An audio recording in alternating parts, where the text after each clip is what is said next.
Hi, I'm Maadhyam Rawal from Montfort School, Delhi, and today I'm going to tell you how I made this machine learning model using Jupyter and Anaconda. So, this is a supervised data machine learning model which uses huge old data to compute new unseen data. So how to start this off? We used import function to import all these functions, and also particularly the matplotlib dot animation is used for the animations that we would see during this model, and this the ipython.display which imports HTML is used for the videos. So we just originally load the Boston housing data and print the description.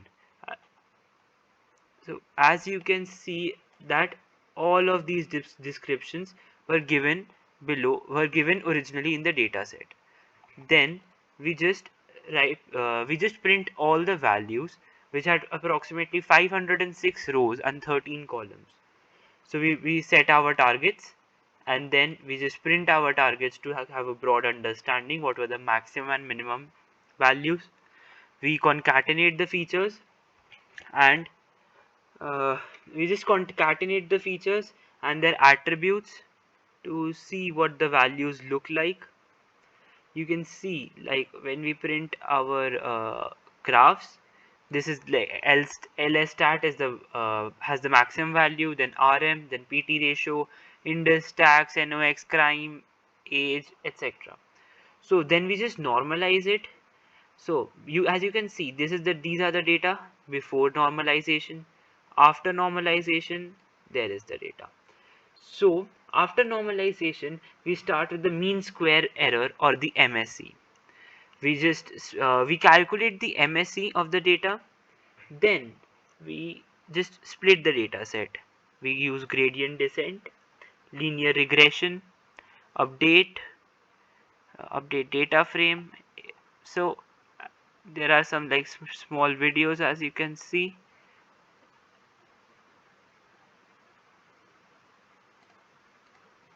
uh, there are minute changes.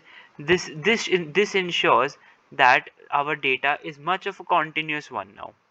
So then we just scatter them, and in linear regression we have many functions, as I told you, like update function, descent function, and also error visualization, which we use in model training visualization.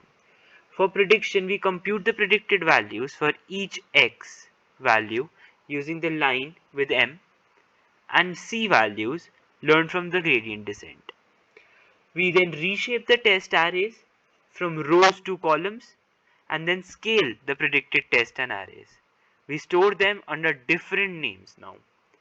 We can also use an alternative method for via slicing. What can I do for you today?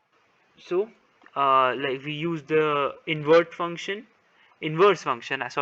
to have our new values, and then we get our predicted final values. So this data is now very much easy for us to read, and we can also uh, predict the new values that we have, that this machine learning set or model has never seen before. We can also use the other base methods, like here now I have written RM. You can convert it to index, and then there would be new datas. That's it. Thank you.